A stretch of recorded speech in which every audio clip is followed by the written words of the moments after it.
James Comey gets a serious grilling about his activities from Stephen Colbert. Also, a billionaire toy tycoon tries to save Toys R Us with a big check. And we know former First Lady Barbara Bush, we posted when she was in failing health. She, of course, passed this week. Those very big stories for the week, but not quite in for the top 10 ads decided by you. So what stories are 1 through 10, or 10 through 1 as we count them?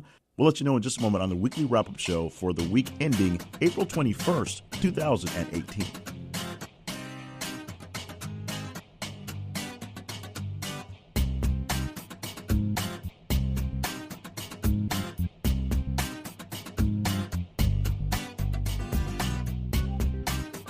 And welcome to the show. I'm Jay Cleveland Payne, and I'm doing my version of counting down the hits. I'm not quite Casey Kasem, but we're going to go from 10 to 1 and tell you which are the top news stories determined by you via social media through our portal at thisistheconversation.com. This is a weekly wrap-up show, and every single week we follow you, or actually you follow us on Twitter and Facebook, Twitter at @th_conversation and Facebook at This Is a Conversation. And what you do when you follow us, you'll see news stories posted all day long from various news sources. Not exactly everything that's stuck in the Chiron, but we do the big news that gets stuck in the national news. But we try to do a wide swath of news from around the nation, around the world, and probably somewhere near where you are.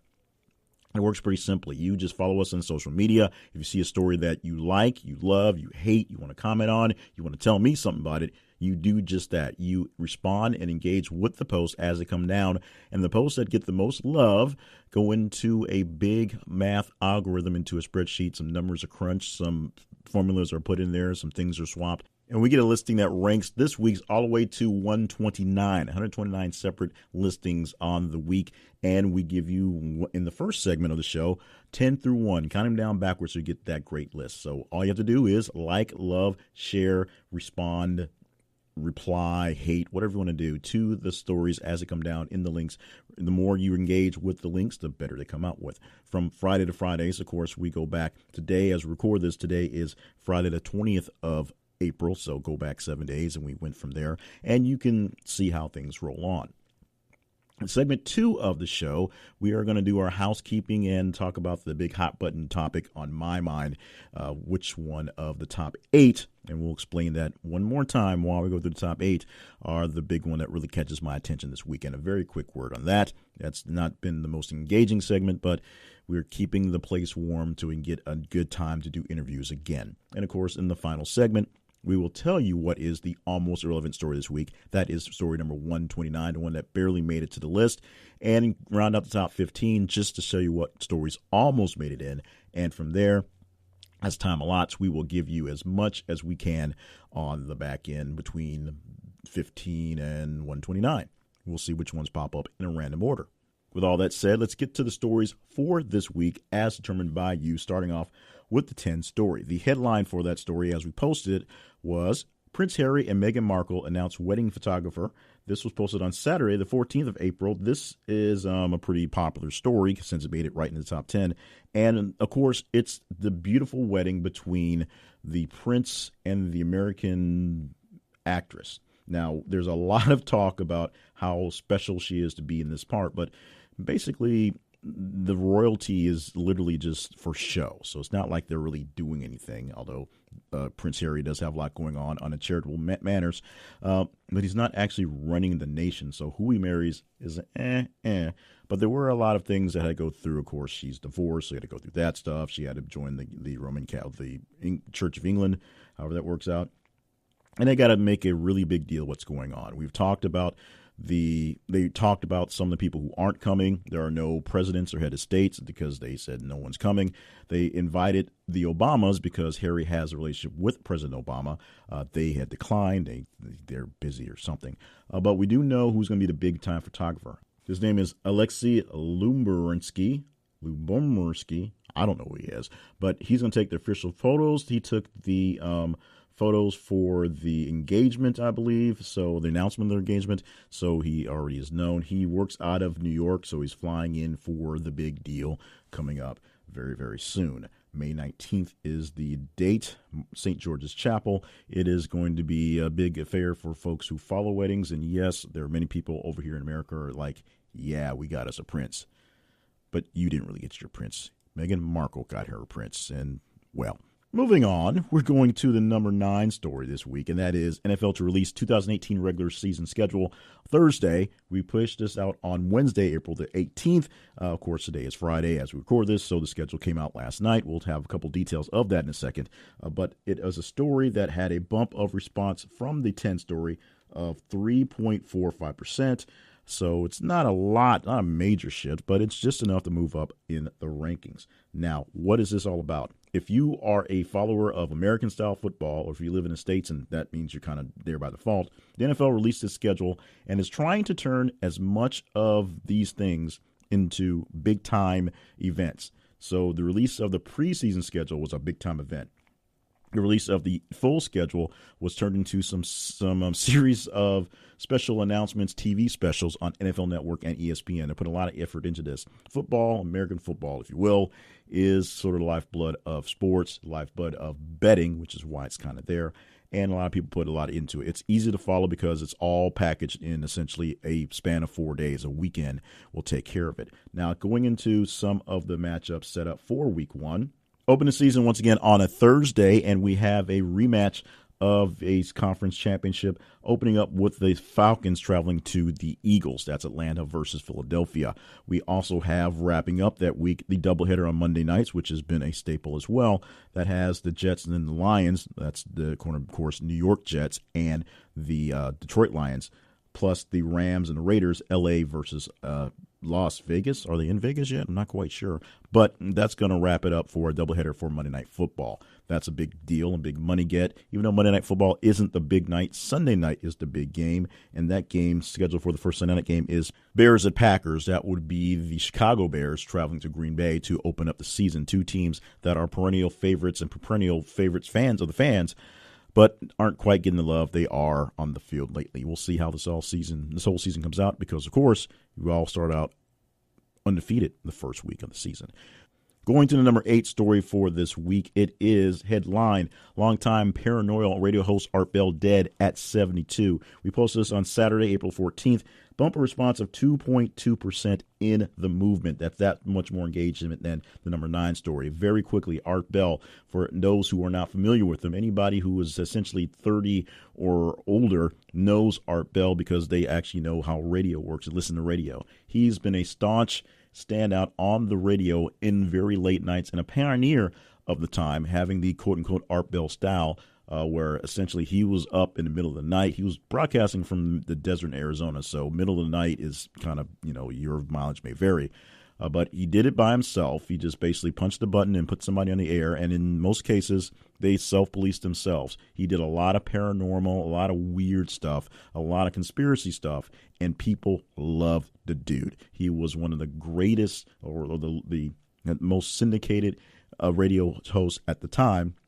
His show, which turned into Coast to Coast AM, was taken over by George Noory about 10 years ago, and Art Bell disappeared more or less to come back along with the hot Asian wife thing and do some radio on the side. In fact, he even co-hosted or a fill-in host for his old show at times. Art Bell, a pioneer in the radio business, one of the people that basically, if you are a radio person 30 or older, you have some love for Art Bell, and he had some influence in your career.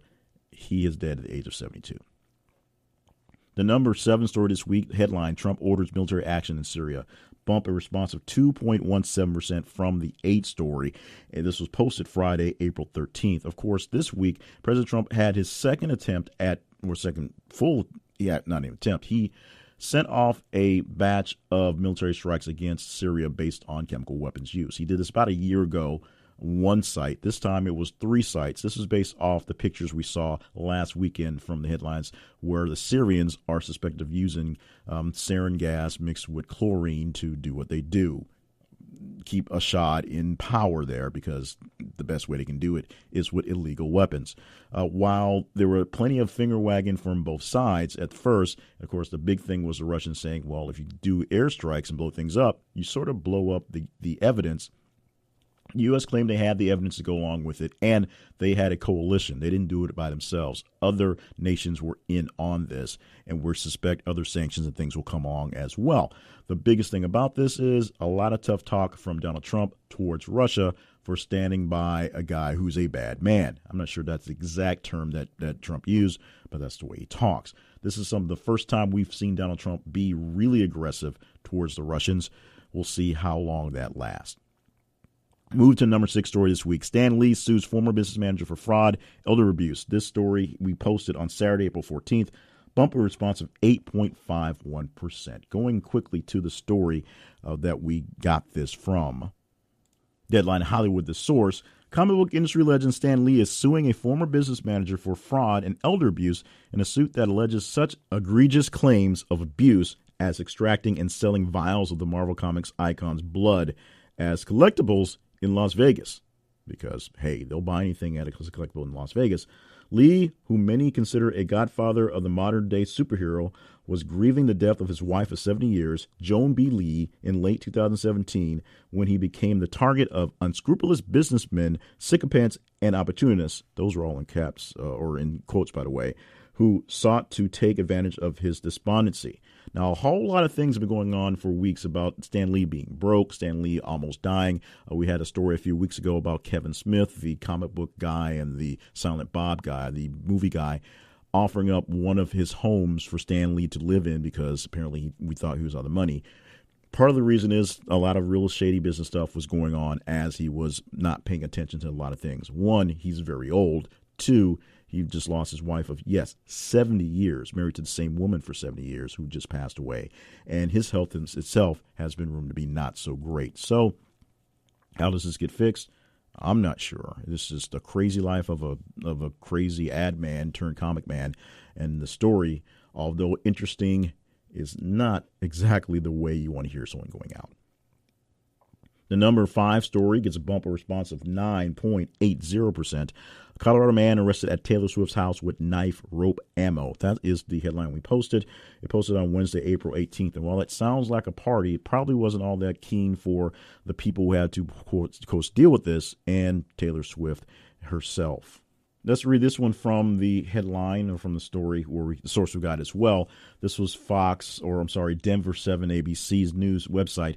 Authorities say a man arrested outside Beverly Hills home owned by Taylor Swift was wearing a mask and rubber gloves, had a knife, rope, and ammunition, and told police he had driven from his Colorado home to see the singer who was not there at the time.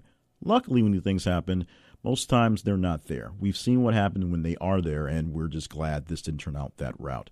More from the story. The details were contained in a temporary restraining order preventing the man, 38-year-old Julius Sandrock of Broomfield, Colorado, from possessing guns. Police say Sandrock was arrested Saturday on suspicion on felony stalking and expected to be released Tuesday while the investigation continues. It isn't clear whether he has an attorney who could comment. There you go. The 28-year-old Swift, who lives in New York, was not at home then either. So this was a home she owns in L.A. She lives most of the time in New York. Luckily, she was somewhere else. They're not saying where because that could be a little dangerous. Let's move on to the number 4 story this week. NPR's Carl Castle dies at 84 following complications from Alzheimer's disease. Tuesday, April 17th is when we posted this. 9.82% jump in the responses from the number 5 story. And this is another sad loss in radio and a sad loss in general. Carl Castle was the longtime voice of the news on NPR, and of course, in recent years, working as, host emeritus and the official show game counter or scorekeeper for Wait, Wait, Don't Tell Me on NPR. He is a beloved voice who has another thing like we talked about with Art Bell early on, who people don't have the luxury of having long-time careers in any sort of business, definitely not in broadcasting, and with the same company, with the same group, working for NPR for so long, it was amazing. He began working at radio at age 16, retiring about 4 years ago at the age of 80 because at that point he figured he had a pretty long run and pretty good run as well. He died from complications of Alzheimer's this week. The radio world, the broadcasting world, the news world, all giving their regards to another man that people all had high regard and many claimed to emulate his style. That's Carl Castle from NPR. Moving on to the next story for the day. That is the 3 story. Sean Hannity named as Trump lawyers Michael Cohen's mystery third client. Not the best read of the headline, but that's what we posted. It was the highest rated Twitter posting this week. It got a bumper response from the 4 to the 3. Say that clearly. 56.91%. So it was that much more engaging than the 4 this week. And here's the basics of this story. Sean Hannity, host on Fox News, who, of course, is a very staunch supporter of Donald Trump, has named by Michael Cohen when he was forced to testify on a couple things, answer some questions in court about some mystery clients. One was another billionaire who he helped foster a deal for big money, to say silent for their relationship. Also, Sean Hannity was named as a client. However, Sean Hannity didn't quite say he was a client. He never said he actually had a client relationship with him or never paid him any money. But he did say that what they talked about should have been under lawyer-client privilege, because he's a weasel like that. Sean Hannity was also called out live on the air by Alan Dershowitz, who, of course, is a staunch Trump supporter, for just basically saying, you could have just said, I've done some dealings with Michael Cohen and moved on. Sean, of course, said he has right to his privacy. Nothing was really a big deal. It was all little real estate, this, that, or whatever. But he still should have had some privacy. And Alan Dershowitz was like, yeah, you still could have said you had some dealings. So there you go. Another reason to love Mr. Dershowitz. Number 2 story for this week. Boyfriend's ground rules to girlfriend for Avengers Infinity War viewing go viral. This one was a hot one. A bumpy response of 43.52% from the 3 story. And here's how this one is going down, because this movie going down next week is Avengers 4, Avengers Infinity War, the split of the big 4 and 5. Now the 5th one not being so much Infinity War, but we'll see what happens. Got to get through this weekend first. But because it's such a big deal, one guy sent out a nice list of, via some text, the list, rules of engagement, what must be done for this movie, because it's such a big deal. I will read you some of those. Number 1, I'll buy you whatever you want before the movie, candy, popcorn, drinks, even a hot dog, but you can't ask for anything during the movie. 2, no talking during the movie. I can't be distracted. You've got questions, write them down. I'll answer them when it's over. That seems fair. 3, no hand holding. It'll distract me and I'll miss things I've waited 10 years to see. Number 4, if the main character dies, we cry together. If you ain't crying, you're walking home. Number 5, if you cancel the movie date, I'll need 24 hours notice so that I may replace you with a suitable viewer, most likely Jesse. If you cancel last minute, I'll have to watch alone. You'll be hearing from my lawyer. Those all seem reasonable. So she replied back with basically a smiley, raised eyebrow, smiley face emoji, and then, of course, put it out on the internet for everybody to laugh at the guy. However, there were less laughs at the guys that you expect, because a whole lot of men, honestly enough, believe it was the genius idea of the year to come up with this list. And, of course, although made viral by the world, they're down with the guy. They go with the guy. So that brings us to our number 1 story for this week, as determined by you. Here is the headline we posted on Sunday, April 15th. This is, of course, the top-rated Facebook story and a pretty high-rated Twitter story as well. Prominent gay rights attorney dead after apparent self-immolation. We'll get to that in a second. But first, to tell you about the numbers for this week, this story had a bump in response from the 2 story of 172%. That's how much bigger this story was than the number 2 story this week. From the number 10 story, the bump was 776%.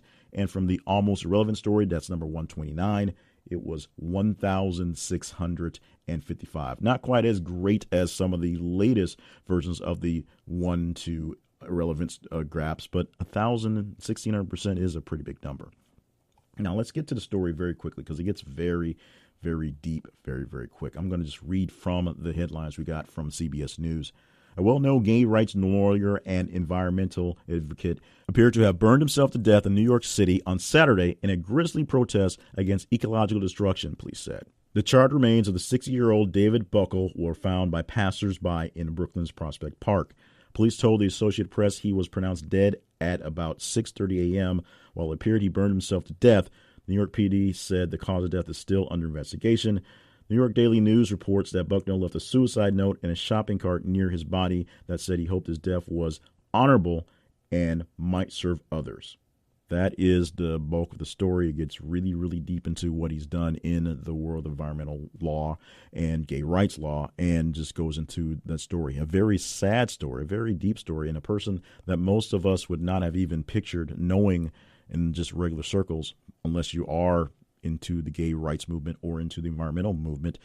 But a very sad story with the loss of life with the prominent attorney, Mr. David Buckle, who burned himself to death in wide open in Brooklyn's Prospect Park.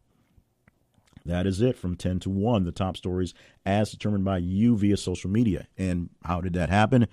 It was very simple. You follow This Is a Conversation on Facebook or Twitter, or maybe even our website at thisisaconversation.com and went through there. On Twitter, we are th_conversation. Facebook, look for This Is a Conversation. And, of course, make sure that all of our posts are in your feed. There's been some weirdness in the Facebook algorithms, but we are not fake news. We are offering up links to decent news sites. We'll say decent, and that's real. It's real things that are going on, real things going on out there. Make sure you see them. Once you see them, love them, like them, hate them, share them, reply to them. Do what you want to do to engage with the task that's out there. That's the tweet or the Facebook post. And we get a count. We put it in a spreadsheet. It tells us which ones are the biggest of the week. And in a bit, we'll tell you which one is not the biggest with the almost irrelevant story of the week. That's 129 coming up in segment 3.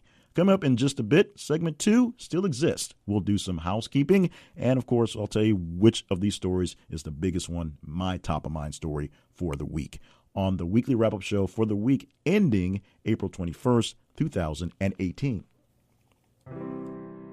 I'm Nick. And I'm Justin. We are the Epic Film Guys, and we'd like just a moment of your time to talk about an extremely important event coming up this May. Last year, we hosted the live stream for the cure, a 12-hour live stream fundraiser where we raised $2,500 for the Cancer Research Institute. 86 cents out of every dollar raised goes to research toward finding a cure. And this year, we're aiming to smash that goal, and we need your help to do it. Join us from May 18th through the 20th for 30 hours of amazing live stream content from us and a whole host of amazing podcasters who will be joining us to try to reach $5,000. For more information, please visit www.livestreamforthecure.com. Together, we can make a difference.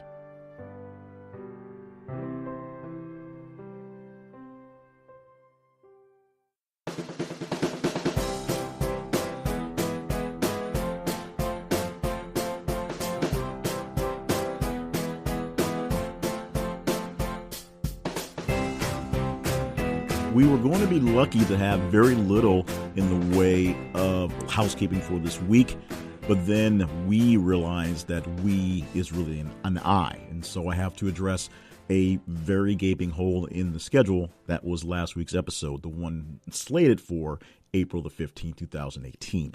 Now, the we behind This Is a Conversation is an actual we. There are a few people that help make this thing work in the grand scale, and all my businesses work in the grand scale. But most of the we is actually me with some virtual people doing things here or there. The actual recording of the podcast and editing of the podcast, and when we had interviews, scheduling and recording and editing those, and of course, gathering of the data for the top 10, for the top 1 through 129, is basically a me operation that takes a good bit of time. And last week, on the 14th, the date we should have recorded it, it just didn't happen. Also on the 13th, should say, that just didn't happen. So the podcast I misdated should have been for the 14th, and last Saturday dated. The 14th did not happen, not conducive. And Saturdays at this point in time, family obligations, soccer, keep me from getting much done on the weekends as well. So it just didn't happen. We're going to do our best to remedy the situation, get things done a little bit earlier, a little bit on time, and work on some systems. But on the grander scale, something you may or may not care about, but I'm going to say anyway, just to kill a little time, is we are going to do some evaluating. The actual we, people involved with doing this stuff, are going to do some evaluating of what's going to live, what might die, and what things that we planned on giving birth to will not be birth it. We are actually in the process of working on a network, relaunching the old network I had, which is essentially all the podcasts I do listed through a single place in a single form, single access point. It's essentially live now at morebettermedia.com, but we need to do some more in the way of beefing it up and launching it in the proper form. And what forms beyond there, what shows beyond there, working on with some other people for collaborations and working to get some things out there that should be more conducive to gathering big audiences. But that's in the works, not quite there yet. So we will see exactly how well we'll work with that in the near future. In the meantime, the housekeeping for today's stuff, not a lot of housekeeping on that end. We are still dreaming of a day when we can do more interviews. That would be awesome. So I'll probably do less in the way of housekeeping as things go by, since there shouldn't be anything major happening here for a while, and less in the way of expanding on whatever I'm calling my big story of the week, my hot topic of the week. Do that, hit it, and quick run. I do want to get more commentary in and do more commentary, but that, of course, takes a lot of time in writing as well. So this week's big story, hot story, didn't really get a lot of love in a way of thought process and writing down, but it did get a lot of love for me personally because it's something that hits personally.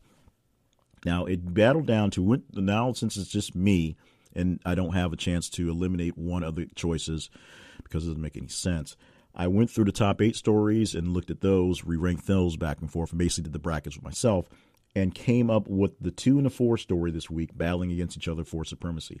That's The Boyfriend was Ground Rules for the Avengers Infinity War. That's number 2. And the 4 story was Carl Castle dying at age 84.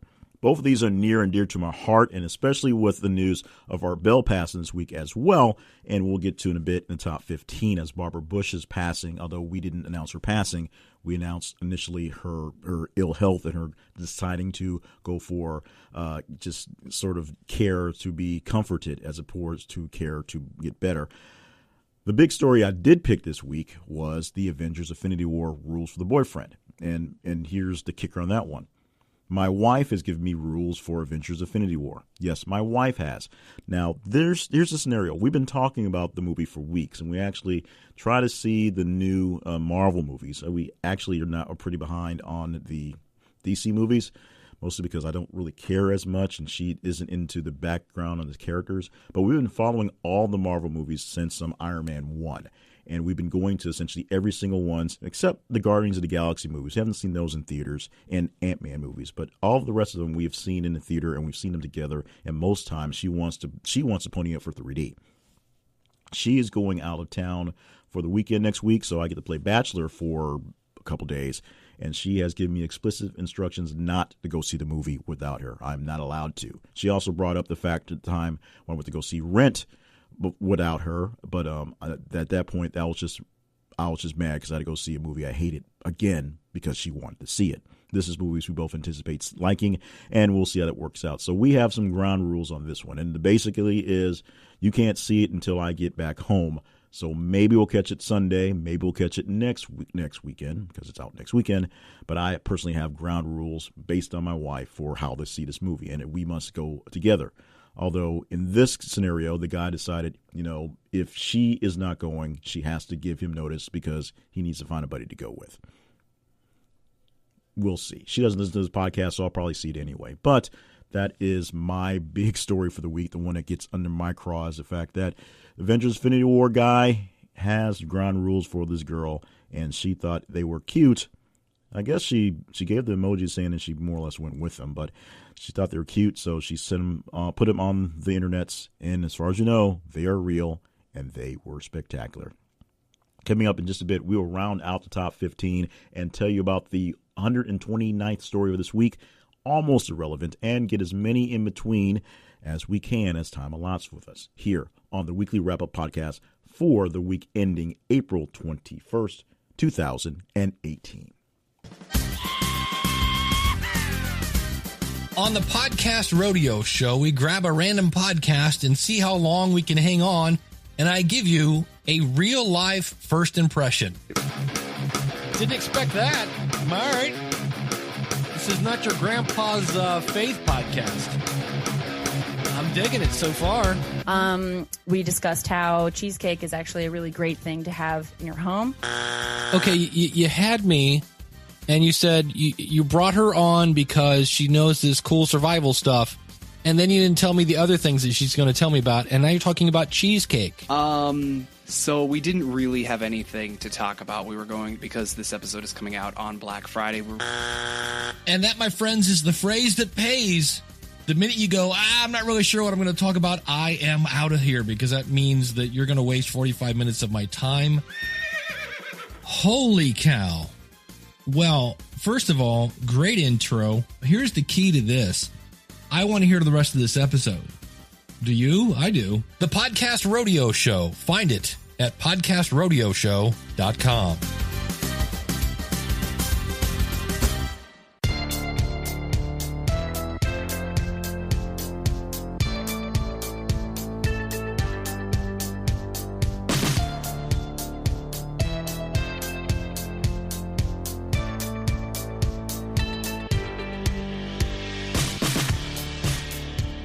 This is The Conversation is the place for the best conversations around the world, the best people having those conversations. That is you. No matter where you are, we want your opinion on the stories.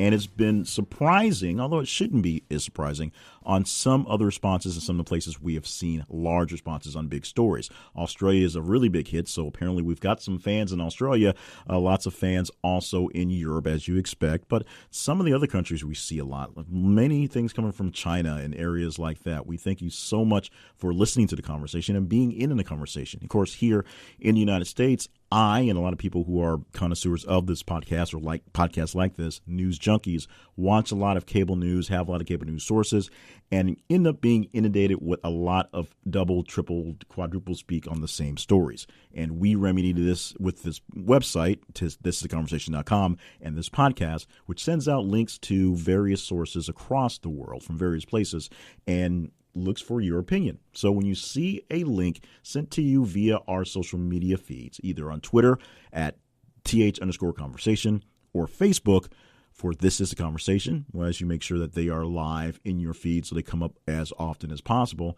react to the stories as they come down. Like them, love them, hate them, share them, reply to them. And the more interaction, the more engagement they get, the higher the grade, the higher the score, the higher they rank in the polling, if you will. So that's how you get your ranking in here. That's how you get into the top 1 through this week, 129. For more information and more questions about what's going on, visit the website, thisistheconversation.com, and send us a message. Let us know what we can do to fix what's going on out there. And, of course, share it with some friends, share it with a few enemies, and share it with random strangers across the world so that they can get in on the best conversations as well. Let's get back into the numbers. The numbers of things we talked about. And number 129th thing we talked about this week, or barely talked about, is that story we call the Almost Irrelevant Story. And this is usually a story we post late Thursday, early Friday, right before we cut things off. And that's what happened for this week. April 20th, the day we are recording this was posted. And it was the headline, Schumer's 420 plans involve marijuana. Now, very quickly, we'll go to the source for that because, like I said, didn't get much time to get, gestate with you guys. Maybe it's going to be big enough to be a big story next week. But here's what we have coming from Newser. And it is, the paragraph we have is, Chuck Schumer will introduce a bill Friday, which is appropriate, 420, to discriminate marijuana at the federal level. The Senate Minority Leader tells Vice News in an interview set to air in full on HBO Thursday night. I've seen too many people's lives ruined because they had small amounts of marijuana and served time in jail much too long. That was a quote from Schumer. And it continues. Ultimately, it's the right thing to do now. Freedom. Schumer says in the clip of the interview posted on Twitter. Slate calls it, quote, a major development in the movement to reform drug laws, unquote, and adds that Schumer apparently signed a bonus. I can't read today. Maybe I'm on a bong for 420 during the Vice interview. Of course, John Boehner, recently did a 180 on the thought of using on cannabis, maybe not so much using, but it being legal. And he is working with a firm to promote cannabis. So the old guard is taking up new tricks, old dogs learning new tricks in this day and age. Let's round out the top 15 so you can see what stories were hot, but not quite hot enough to get into the top 10. Starting with the 11-story headline, Trump lawyer brokered $1.6 million hush deal for top GOP fundraiser. We're going to go to the story for that one as well. A Trump lawyer, that being Michael Cohen, brokered a deal to pay $1.6 million to a former Playboy model who said she was impregnated by Republican National Committee official Elliot Brody. Sources familiar to the matter confirmed to CNBC. The sources also told CNBC that Cohen was paid $250,000 for negotiating and handling the deal. Now, this is a deal where Michael Cohen, the fixer for Donald Trump, did do a deal to hush up a young lady for a powerful rich man and got paid for it. Of course, the deal he did for Donald Trump, he apparently did, but got no compensation for it. So the money came directly out of his pocket, or more specifically, out of a home loan he pulled to make this thing happen. And of course, we already talked about in the top 10 this week, a third client of Michael Cohen's that was released in testimony. This is where this came out from, by the way, testimony he had to give. Third client being Sean Hannity. What he dealt with, we're not exactly sure. Hannity says just some small, minor questions about some real estate stuff because Michael Cohen does it all. But he has attorney-client privilege because he's Sean Hannity or something. Moving on to the number 12 story this week. That's Will Ferrell, taken to hospital after SUV reportedly flipped during accident. We pulled the story from People magazine's website. Will Ferrell was reportedly taken to the hospital after the actor was involved in a car accident. Ferrell, 50, was riding in an SUV that flipped over during a two-car accident on Thursday night in California, reports TMZ. We posted this on April the 13th. The car was reportedly driving down Orange County Freeway late Thursday night when the side swiped another car. According to TMZ, Ferrell was one of three passengers in the car. All previous passengers were taken to the hospital. Actor was seen talking to his cell phone and as he was loaded into the ambulance. Apparently no one hurt very badly in the accident. That's the good news. Going on to the number 13 story this week, Stephen Colbert confronts Comey over throwing election to Trump. Wednesday, April 18th is when we posted this. Stephen Colbert is, of course, just a regular TV guy. He's doing his thing. It's his job to interview folks. He interviews people that are not exactly the normal fare for, at least they all do now, for late night talk shows. They're all going a more serious route. And he had a chance to talk to James Comey, who is on the show with this guy in particular, because he's pitching a book. So that's a good reason to be on, to try to sell a couple books. And we'll see how many more he sold. Of course, his book, James Comey's new book, was number one about a week before it actually got released via Amazon. So there's that. But Colbert got a chance to throw some questions to Comey. Not necessarily anything that was new, but he got a chance to do his grilling in a semi-serious way about the things he did, the actions he took that may have played a serious role, probably played a role, may have played a serious role in the unelection of Hillary Clinton as president. Hillary Clinton running for president also played a major role in her unelection as president, but we'll deal with that one again, because we've done it over and over again, on another day. Let's move on to the next story. The next headline we have is the 14 headline. A billionaire toy tycoon bids a whopping $890 million to save 300 Toys R Us stores. Now, this may get your heart of Twitter, but, maybe this is one that the time has come. From the news story, Toys R Us has made headlines as of late with news of its bankruptcy protections and talk of impending U.S.-based liquidations in the coming weeks ahead. However, a last-ditch effort to help save the drowning operations, billionaire toy icon Isaac Larian put up a bid totaling $890 million to keep 300 stores throughout the U.S. and Canada from closing. According to a previous LinkedIn post, Larian stated, "Okay, I followed through on my part. Now it's up to them to accept. Time is of the essence." The MGA Entertainment CEO even went as far as tagging President Trump's Twitter handle in another post, acknowledging his interest in saving 130,000 jobs. Hard to speak that out, hard to get those words out of my mouth, but this one we found on a site called Hypebeast. It was posted there on April the 14th, and we posted it onto our listing on the same day. So we are assuming it's a credible source. As we say, we should look for credible sources. We're almost positive they're not the fake news kind, but we we don't really know much about the hype beast. So it's up to you to believe or not believe the hype beast. And number 15, we have the headline as former First Lady Barbara Bush in failing health. We posted it on Sunday, April 15th, as the word came out that her health was failing and she decided to decline any more care to improve it and just basically focus on resting with her family. She had all her family nearby as the time passed a few days later, and we, of course, have been mourning her for the full week here across the nation and here, specifically here with us for This Is a Conversation. She, of course, has the uncanny nomination of being the only woman to have been married to a president, or second that, the only woman, one of two women to have been married to and given birth to a president. She almost gave birth to a second president, as her husband, George H.W. Bush, her son, George W. Bush, and her son, Jeb Bush, who made it to governor of the great state of Florida, did not quite make it to be president again. She famously said, as Jeb was thinking about running for office, there have been too many Bushes in office, someone else should run. But when Jeb said he was going to do it, he got up there and he did it, and she was behind him 100%. And that was one of the ironic things we heard this week coming from people talking historic-wise, that Jeb Bush, who had a lot of the qualities of Barbara Bush, which are kind of sort of seen as old school these days, made him the perfect foil for a guy like Donald Trump. Donald Trump being the brash and loud and just being semi-insane. Jeb Bush being calm and collected and just being, always having that gravitas, wasn't a good matchup, and it was able to make it easy for Trump to trump that Bush in this case. So we are all mourning the loss of Barbara Bush, married to her husband for over 70 years, and, of course, raising a large family of pretty big folks in the political game and, of course, running that household as well.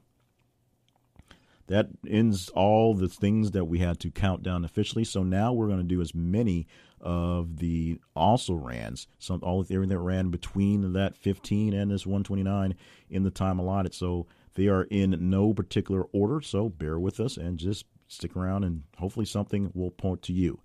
Headline, Dick's Sporting Goods will destroy assault-style rifles pulled from its shelves. Yes, Dick's Sporting Goods is not going to send the rifles back to manufacturers. They're not going to try to resell them. They're not going to put in anything. They're going to literally destroy the guns as they come in. Starbucks apologizes to black men handcuffed and hustled out of Philadelphia location in viral video. You've seen this thing blow up literally across the nation with the video of the two black men waiting for a third person to do a real estate deal, who were in the store about 2 minutes before the police were called, and they were escorted out, with the irony of all of the white customers asking the police why they're arresting the two black men who weren't doing anything. Their crime, they didn't buy anything. They were waiting for the person, being polite, waiting for the third guy to show up for ordering. That's what they did wrong, apparently.